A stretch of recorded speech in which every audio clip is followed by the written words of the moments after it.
It is my pleasure to introduce Old Guard member Jay Leatherbee, who will be talking about his personal experience of being shipwrecked on a deserted island. Jay graduated from Trinity College, where he was a history major. His career began in the textile industry, starting at J.P. Stevens. Over time, he worked his way up to be president of his own printing firm, one engaged in financial printing on Wall Street. Jay tells me that one of his prime clients was Goldman Sachs. But his talk today won't be set on Wall Street. No, it will be set over 1,000 miles away in the Bahamas. There, a young Jay Leatherbee, an enlisted member of the Marine Corps at the time, had the adventure of a lifetime. Jay, we can't wait to hear your story. The Zoom microphone and stage are yours. Thank you.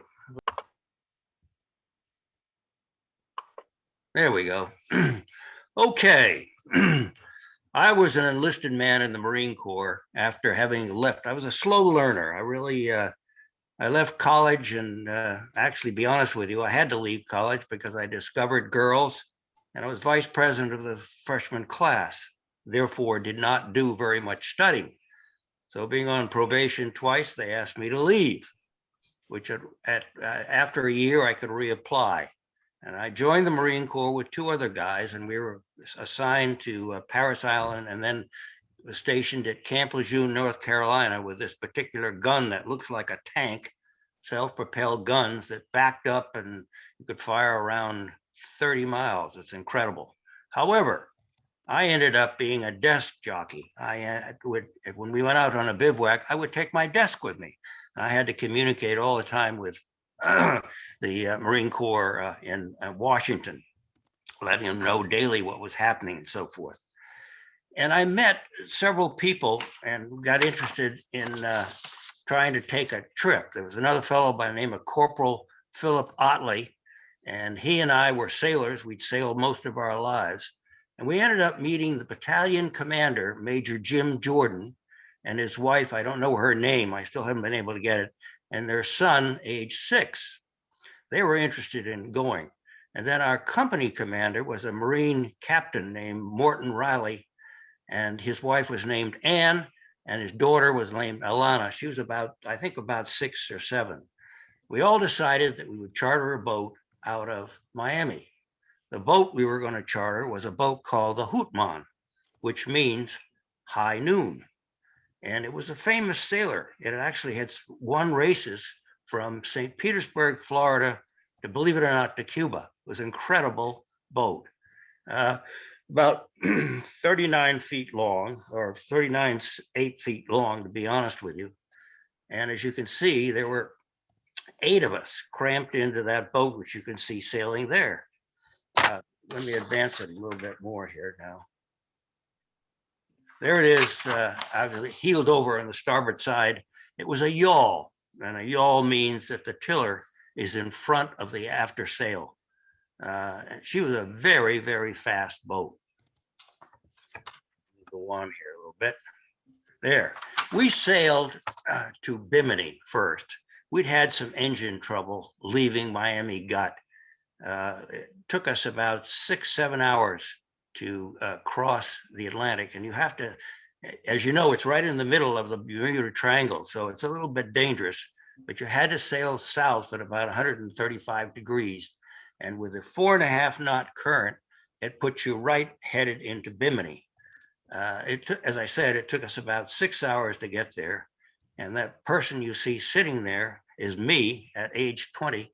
We were waiting for a mechanic to come to fix the engine, because when we got to Bimini, we had to use just the jib to sail into the harbor. They worked on the engine, and it's a long story. They kept working on it. We were there for about 3 days. And while we were there, we got a chance to see the island. We left Miami probably about December 28th and got there on the 29th. Late, I would say early in the morning of 29, sailing in on our jib. And off and on, we'd had a guy that would come and work on the boat. He continued to work on it, but it just wouldn't work. For some reason, there was a problem with the engine. We ended up going exploring. We went to a Calypso club. We had to buy provisions. We bought provisions plus 2 cases of rum, which incidentally, we only drank 1 bottle, and you'll hear about that later. Anyway, we decided that on New Year's Eve, we went up to a bar and met a lot of people and so forth, and then ended up back on the boat early in the morning. The next day, we decided that what we would do is, while they worked on the engine, why not do a little snorkeling and see if we can catch some fish? So what happened was, let me just advance this here. There's a boat drying out. As you can see, there's a raft there, which incidentally did not work. And later on, you'll hear it had holes in it, so we couldn't use it. There we are. That's me on the right, 20 years old, walking up to a, this was New Year's Eve. We went to a service, believe it or not. The Bishop of Nassau was there to officiate. And there we are on the beach. We're trying to catch a fish. We would use harpoons, and we never caught anything. I caught a langosta, which, as you know, is a lobster, which doesn't have claws on it, just the horns that come out. We ended up throwing it back because we really didn't know how to cook it. Anyway, while we were here, the captain's wife, that is the captain there working on it, probably building a fire, but the captain's wife poured a closed can of alcohol on the fire while it was burning. And of course, you know what happened. The flames shot right up, burned the inside of her legs. We found out later that she had first-degree burns. There was not a doctor on the island, but there was a nurse, and the nurse provided her with salve so we could continue on our trip. Anyway, there's Philip Otley, the other corporal who caught a fish. I don't think we ate it. I think we ended up throwing it back probably. Anyway, continuing with the story, there we are the next day. We couldn't get the engine to work properly. We sailed out of there with our jib, and that is me at the tiller at age 20. And there's the captain's wife there on the stern, and there's their daughter, Elena. And I think that's Jim Jordan, the major, who's on the bow there. Well, now you got a good picture of me. Anyway, sailing along, we were sailing south about 10 miles to a place called Gun Key Island. I think that's me up there pointing to Honeymoon Cove, which is on Gun Key Island. Oh, again. Okay, here's a picture of Gun Key Island, where it's a great, they call it the Honeymoon Cove because obviously a lot of people spent their honeymoons there. But you enter it, this happens to be where there are a lot of boats anchored. Now that strip that's over at the end there, that sort of dark strip, is actually a lot of it's coral. So you want to end up on the coral. And it's an uninhabited island. And go further. Now you see it better. It's in the foreground here is where the coral and the island is. And it's very quiet now. The wind was maybe 6-7 knots. Not a problem at all with us. We just had a wonderful time. We had a nice dinner that night of lamb, which is unusual. We cooked it and so forth, and vegetables and so forth, and obviously some rum.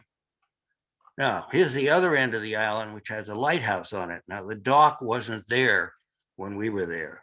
And you can see there's 1, 2, 3 houses there that were probably had troops there during the Second World War. They're block houses, and no one is inside of them. Now, I show you the light because as we get on to the story, you'll see more about it. You're down. Oh boy, here we are. What happened was a storm came up. It ended up with 85 to 90 miles of wind. Unpredictable. We did not have a radio, and the boat came without a radio or a transmitter, so there really was no way we could get a hold of anybody. What happened was the boat was bobbing on the bottom. The anchor was dragging. We woke up at 3 o'clock in the morning. It was awful. We let out more scope. And of course, the boat just ended up back and headed toward the coral.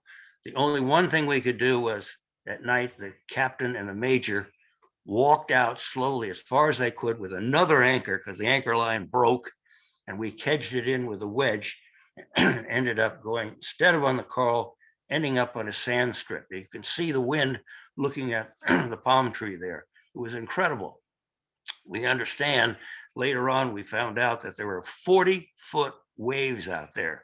And I'll get into some people that were lost at sea further on in the talk.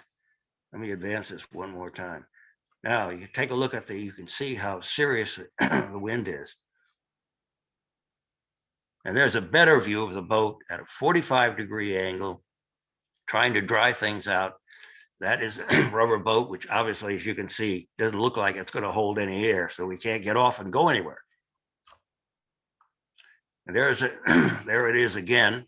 You can see a better picture of it because somebody on the port side there is probably trying to look and see what we can do about it. Okay, this is a picture from Sports Illustrated. We're actually beach there. Coral is to the right.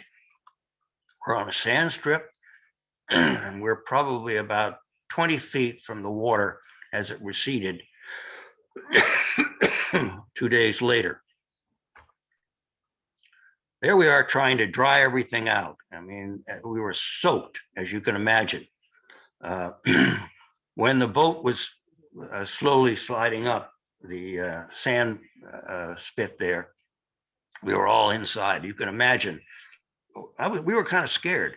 We didn't know what was going to happen, nor did we know that we were going to get off the island. We thought we'd be there forever and maybe die there. I don't know. Anyway, going further is another picture of the boat. Again, we're trying to dry everything out because of the storm was slowly abating. As you see, the water is receding. That is me there with a black shirt on saying, what the hell am I going to do? How are we going to get out of here? That's the major and his wife and their son, Alan. I should say to you that, give you a little bit of information as to who was on board. There was a Major Jim Jordan and his wife, I don't know what her first name was, and their son, Alan Six. Then there were two corporals, myself, Philip Otley, and a captain of our company, Morton Riley, and his wife, Ann, who had burned herself throughout her legs, and her daughter, Elena. Now, continuing, there's Phil Otley, sort of relaxing, and he wanted his picture taken, so I did it. I had a Brownie camera, which took black and white pictures, and I think I was one of the few that had brought my camera with me. Okay, here's a picture of the storm. Now, we were right through we sailed across through the Bermuda Triangle. And if you look, Nassau is that little island that's in black on the top right-hand side. And Bimini, excuse me, is below that. I believe it's one of those islands below there. The storm was incredible. Went right around Miami and so forth, and then finally headed into the Yucatan Peninsula. Okay. 3 days later, a boat came out when the seas had becalmed. A boat came out, and the captain and the major waded out as far as I could with a white sheet waving and so forth and saying, hey, can you come and get us? Well, they did pull in slowly. And we said, look, our dinghy will not work. Get the captain, his wife, and their daughter out. So the boat went back to Cat Key Island, which was only 3/4 of a mile away. It's incredible. Brought back a dinghy, and they were rolling back to the boat.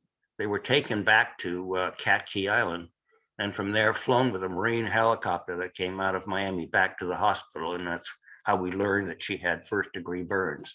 So she was in pretty bad shape. I should say a little bit before I remembered something. You remember seeing the lighthouse. We had gone down to the lighthouse and tried to break into it because 3/4 of a mile away was a well-known island called Cat Key Island, where a lot of wealthy Americans and British had lovely houses there. And we could see the natives coming out there 3/4 of a mile away, dumping refuge into the channel. So we thought, well, maybe we could knock out the light. Well, we couldn't get in there. We went back and got some tools and finally went back again. We're able to break the lock, got in, climbed up to the top, and it was a gas-fired light. We thought, well, we could knock out the light, and said, no, that'd be stupid for navigation. So what we did is we tied an ensign over it, upside down, hoping that people would see it. And I guess eventually some people did see it, because out came a sailboat, sort of a dilapidated sailboat with some natives on it, and they were looking for piracy. I mean, they would take anything off the boat if no one was there. But seeing everybody there, they changed their minds and left. And after that, as a cruiser came out, and that's when the captain, his wife, and their daughter left. Let me advance this a little bit, and there they are leaving to go to the boat, which would take them back to Khaki Island and then to Miami. We drew straws while we were there. The boat came back again and took 3 more people off. Corporal Otley, Corporal Otley, the major's wife and son were taken back. And the plane that flew over there dropped some balsa wood with a little cork in it. You take out the cork, and they said, would you please stay with the boat until we can send somebody from Bimini down to pick you up, and we will send an insurance person there so your boat won't be stripped. This is the owner, Sandy Holt from Miami, who had asked us, would we do that? The plane that was flying was a excuse me, a PBY Navy plane, which was a World War II plane. I wrote food excuse me, I wrote food and water in the sand, and they dropped me a kit, which I'll show you later. We had some tin in it. Now, we had drawn straws, and the major and I were the ones that had the shortest straws. So we ended up saying, okay, we'll stay another few days until the boat comes down from Miami, which we did. And the tins, the 6 tins that were in there kept us going for another 3 days. And believe it or not, we never touched the rum because we wanted to have our eyes open and be awake for anything that should happen. Let me go. What? Okay, there's the, the major and me. We're just sitting there now, looking, wondering what we're going to do. As you can see, the wind is still blowing. Now, this is one of the kits that was dropped. It was, thank you. It contained water, 6 rations, 1 water storage bag, 4 permute. I don't know what that is. 1 solar still, 1 knife, 25-foot line, and instructions. This came from the plane, the PBY. And inside it, this is interesting. Inside it were 2 kits, 2 water kits. You can convert salt water to fresh water. One in that little plastic bag that's behind that, it goes with, I believe, the right-hand kit, which, by the way, I still have. And on the bottom of the kit, believe it or not, it's hard to believe this, but it said July 1943. So that was during the Second World War. So this whole kit came from a plane that probably was a Navy PBY from the Second World War. Just another picture of it. Again, you probably read some of it on it. It's hard. I still have the kits. I still have obviously I still have the bag too. Never used them. Don't think I ever will. But anyway, there they are. Okay, this is important. The storm was very, very strong. Here is a picture of the Revenant, Harvey Conover. Harvey Conover was the head of Condé Nast in New York. He was on a maiden voyage with his boat, the Revenant. Revenant is spelled backwards, meaning Harvey Conover. And he had set out on a sail. I'll read you a little bit of part of it. And he was never found again. He was sailing at one time. The only thing they found was a piece of the dinghy which said Revenant Jr. They didn't find any masts or anything. He was gone forever. They had planes out right and left flying. Friends of his were out in private planes trying to find him, and they weren't able to do it. But let me just read something. Here. I'll just backtrack a little. One of the famous boats at sea on that day was a 39-foot, 8-inch Ocean Razor Hootman, which had been chartered for a run through the Bahama Keys. Aboard were 2 Marine officers from Paris Island. That's not true. It was from Camp Lejeune, North Carolina, together with their wives, a 9-year-old daughter, and one couple of the 6-year-old son of the other. 2 enlisted Marines, also from Paris, also from Camp Lejeune, were there. Another craft in the air was sturdy Ocean Razor Amberjack, a 40-foot schooner, first introduced to fame with Franklin D. Roosevelt, chartered her for a post-election year cruise with his sons in 1933. Amberjack, under the command of the paid skipper, was in Key West getting ready for a return cruise to Fort Lauderdale. Another ocean-going, spanking new 40-foot Revenant, well, that's the one I'm talking about, had set out from Key West at 8 a.m. New Year's morning. Revenant Conover, which is Conover spelled backwards, bore her sea skipper owner, Harvey Conover of New York, a publisher of technical magazines. Conover's wife, their son Larry, his wife Mary, and textile executive William Pflugerman of Scarsdale, New York, a friend of the younger Conovers, Miami was thought to be Revenant's goal since Conover had an appointment scheduled there on Saturday morning. July 4th, when Colin Ramsey, the New York sailmaker who had cut new sails for the America's Cup racer, wanted to try them on Revenant. Later it appeared Revenant's intended goal might have been Nassau in the Bahamas, but the exact location Harvey Conover had in mind may never and now be known for sure. Anyway, they were lost at sea. It was shocking. I want to just our ordeal was in the paper. Let me just advance this one more. There it is. It just talks about we were shipwrecked on Gun Key Island. This was in the Miami Herald. It shows the major's wife, their son Alan Six, and Marine Corporal Philip Otley, who became a good friend of mine. I won't read the whole thing to you because I think that probably you've heard me talk about it before, but I'll just say that the 19-year-old Marine with Mrs. James D. Jordan and her son Alan were flown here yesterday aboard a Navy helicopter awaiting removal tonight from the boat 60 miles east of Miami. Corporal John Leatherbee, 20, and Major James D. Jordan, we had to remain against the boat. Last Sunday, Mrs. Ann Riley, 29, was flown here in another helicopter after she was seriously harmed by alcohol that she was using. It says to send rescue signals. It wasn't. It was just keep the fire going. Anyway, we were very lucky to be alive, frankly, and we were lucky that we were anchored, frankly. Okay. Now, we even made the New York Times, or it was a New York Tribune, which I don't think is going anymore, or it could be the New York Times. And the title is Storms Survivors Lift Hopes for Lost Yacht. They're talking about the Revenant.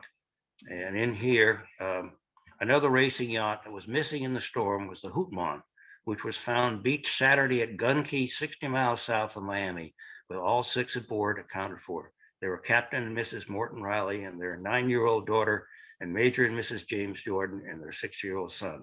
Mrs. Riley was suffering from burns received from a beach barbecue fire in the Bahamas a few days before sailing for Fari.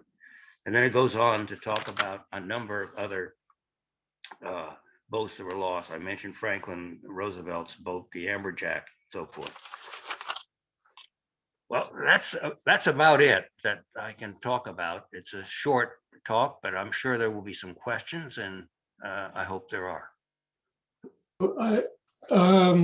I remind everybody about raising your hand to ask a question. And I see a couple of hands up. Yep.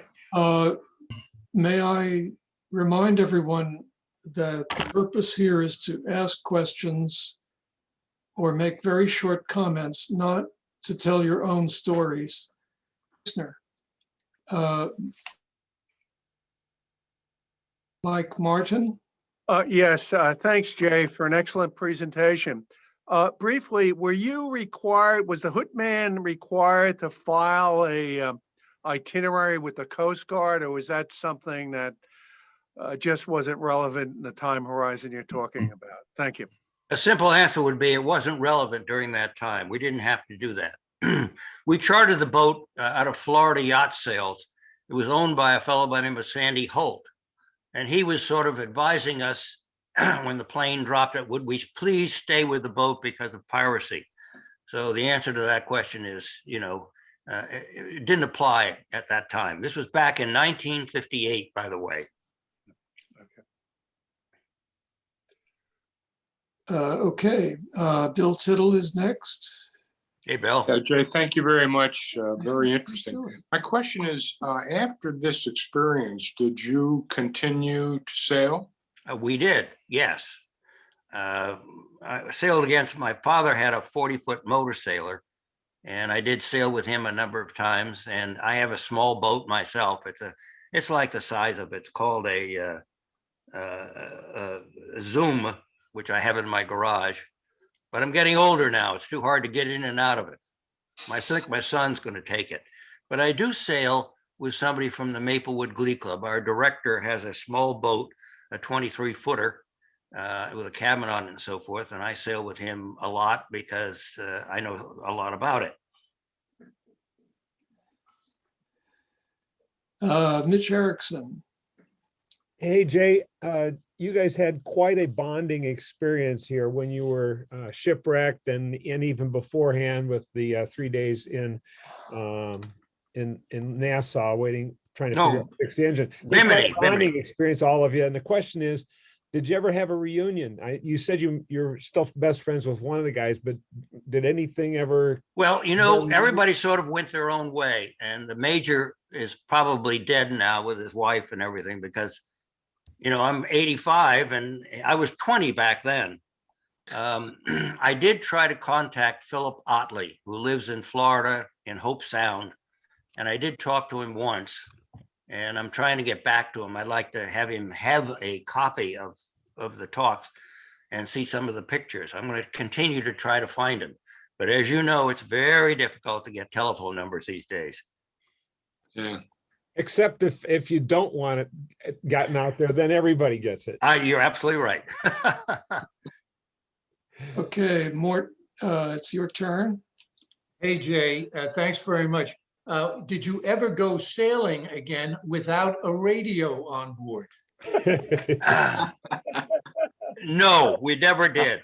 The boat that I've been sailing on from the Maplewood Glee Club is, they do have a radio on it, but he's not very, he doesn't really, how do I put it? He doesn't, I don't think he knows if it works, but he does have a radio. But remember now, we're in sight of land. And he insists that we wear vests when we go out. So I'm not worried. Thank you. John Tomaszewski. Yeah, thanks, Jay. That was a great talk. I can't imagine what I would do if I was in a situation like that. But my question is, and you may have covered this, but I missed it. Where were you when the storm hit? Were you in the boat? Were you on the island? And how did you stay kind of dry or safe? Well, good question. We were bouncing off the bottom, as you know, and this was at 3 a.m. in the morning. We got up and we realized that something was happening. The anchor was dragging. And as the two officers walked out as far as they could with another anchor, because we lost the first anchor, it broke, and we never did recover it. We with a winch, we cranked it in. We were all inside the boat, even though it was bouncing a little bit. But and the storm just pushed us up at an angle onto the spit. We were in the boat. We couldn't go anywhere. And it was too dangerous to walk outside. I mean, the wind was really strong. It would just blow you. And I'll tell you, we were kind of shook up. What's going to happen to us? I'm lucky to be here. Thanks. Okay, I Walt can't imagine your Meissner. experience. What's that? I'm sorry. I have a question. Go ahead. Um, So in 1958, was the practice of using storm drogue chutes and storm sails common, or did that come later? No, we could use them. We have ties that allowed you to shorten the sail. Well, But what about remember, we were anchored and we didn't have the sails up. The sails were all tied down.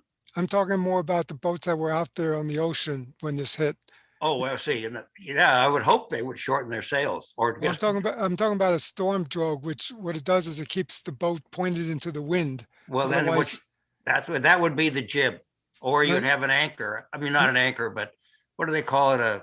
it's a water anchor, basically. Yeah, that's right. It's like a bucket that they put Yeah. out. It keeps you pointed in the wind. Right. So they did use that at the time.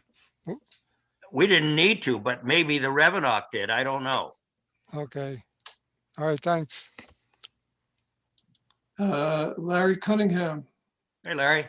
Hi, Jay. Hey, two questions. First one, maybe you mentioned it, but maybe I missed it. Was there any, or what was the amount of damage sustained to the boat while you were there? That was a good question. To be honest with you, there was very little damage to the boat. The sand would just scrape. It was a fiberglass boat.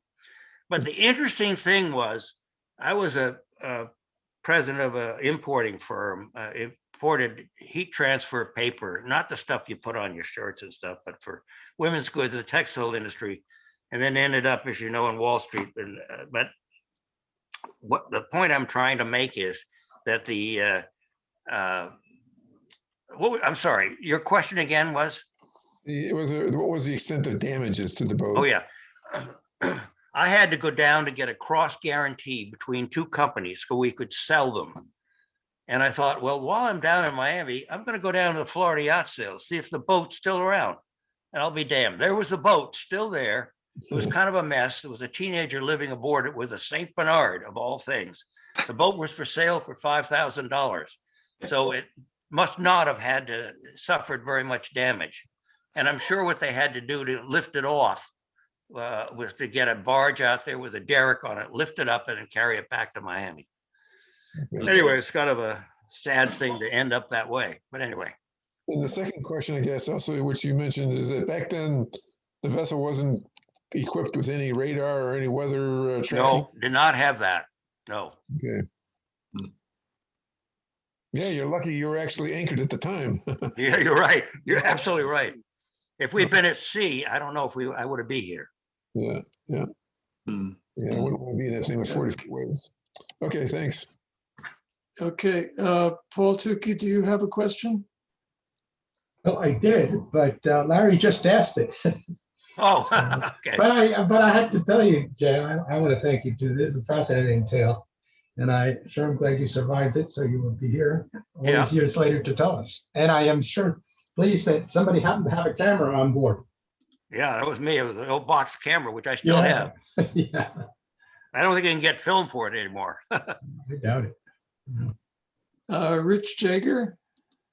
Well, thank you for quite an adventure, Jay. My question has to do with that period of time between when the storm first hit and when you first attracted some outside attention. Could you fill in how long that was? Sure. How you actually got the attention of some boat out there, and whether you had enough water on your boat to be able to to drink? Well, you forgot we had 2 cases of rum. Anyway, we only used 1 bottle of it. I don't remember whether we took the rum home or not. But to answer your question, yeah, the seas had abated. From the 2nd of January 1958 I was there 6 days, and the others were there probably just 3 days. The way they were able to, when the seas had abated, the boats started to come out. And if you remember, I said that there was a sailboat that came out with the natives on it, and I'm sure they would have stripped the boat if no one had been there. They realized there were people there, they left. And then a cruiser was out. They were going in another direction, and they were able to walk out it came out from Cat Key Island, and with a sheet wave, the sheet so forth, so the boat turned and came nearer the shore. And they were able to yell at them and explain that the rubber raft that we had was not going to work. And do they have a dinghy or something? And they said no. So they went back and got the dinghy and came out again. And that's how the captain's wife, they were the first to leave. Then another 3 people left the same day. And we, as I say, we drew straws. And the major and I lost. So we were ended up for another 3 days. Kind of fun when you look back on it, but not at the time. Thank you. Well, by the way, we were all AWOL too, by the way, very much so. We're about a week late in getting back, but the major fixed it for us. And I was the one that had to respond and type to the Marine Corps office in the Pentagon.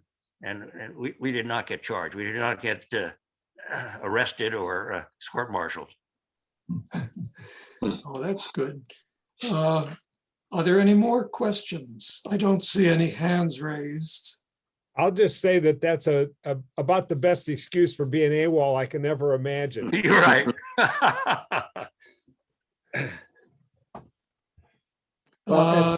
As long as the Marine agrees that you handled the situation properly, I mean, after all, you're sailing and it's the Marines, if you had blown it, they might not have been so pleased. Thank you. Okay. Oh, I see Ken Lindhorst has raised his hand. Ken, unmute yourself. Thank Yes, you. there you go. I found it kind of unusual that you have a major, a captain, and 2 enlisted men putting together a trip. How did that come about? Okay. Well, first of all, the 2 of us had qualified to go to OCS if we wanted to. We had the ability and we had some college behind us. But what we didn't want to do that because we both wanted to go back to college, which we did, and finish up. And that would have meant another 6 years. And then we'd have to finish our college education after that. So we're talking about 8 years roughly. So we took that route, and I graduated in 1961, finished, and then went out to work. I don't know if that answers your question or not. Well, who initiated the idea of getting together for this trip? I'm sorry? Ken, you're muted, Ken. How did we get together for the trip? We got to know them. We really had this roughly the same background as the major and the captain. We got to know them in associations. In fact, we were invited to the major's house for dinner, where the captain was there too, and we got talking about it. And they were interested in sailing, but didn't know very much about it. And it was Phil Otley and myself that knew more about it and said, "Okay, we'll charter the boat for you." And so they were learning while we were down there. Joel. Yeah, at any point did you guys consider swimming the 3/4 of a mile to the other island? No, because the tide was very strong. Would not chance it. Oh, okay. Yeah. Oh yes, Ralph Siegel. Unmute yourself. There you go. Okay, can you hear me? Yeah. Yes. Okay, I wondered, first of all, how your brownie survived. And then early on, you showed some pictures of the boat listing quite a bit. Yep. Out in the water. Who took the picture? Oh, they were done. I took those from the paper and stuff that was on the internet to show what the boat looked like and the fact that it had a racing history to it. And that's why I started off by showing the boat. An internet. We were not on the boat at that point. Okay, they didn't have an internet in 1958. I'm sorry, I didn't hear you. Okay, thank you. They did not have an internet in 1958. No, but I got it later on when they did have an internet. Thank you. Yeah. Okay, it looks like that's all the questions. So I'm turning it over back to Steve Varley. Okay. Thank you, Jay. That was terrific. Far better than watching Tom Hanks in Castaway. Yeah. You're right. When I reflect on your talk, I'll remember things like a Navy PBY, and the fact that, you know, if you are possibly going to be found to be AWOL, it is far better to be with two Marine officers at the same time. You're so right. But most of all, I, and I'm sure everyone else on the broadcast, is so glad that you did not suffer the fate of Harvey Conover. Right. So happy that you could talk about this tale to us. Jay, as you know, we have two ways of thanking our Old Guard speakers. The first is with a certificate of appreciation, which you can see on the screen now. You'll notice the orchid down on the lower left-hand side, and there's a very good reason for that. Back in 1930, when the Old Guard was founded, the city of Summit was the epicenter of the nation's orchid growing and distribution industry. And so it was only logical that our founders would choose the orchid to be our symbol and our logo. The second way, and if we can unmute everyone, the second way that we have of thanking our speakers is with the Old Guard. The Old Guard salute. Everybody stands up and claps. Thank you. All right. Thank you very much. Hi, Jay. Thanks, Jay. Hi, who's You who's want to that? leave them? Want to leave? Ann and Bill. Ann and Bill in Oh, Philadelphia. yeah, you did hear it. Do you Okay, want to good. leave the meeting? Leatherbee, Yeah, younger my brother. Oh, welcome. Welcome to our meeting. We had a couple of Leatherbees that showed up in the meantime, too. Is that Paul guy? No, June is in there Okay. somewhere.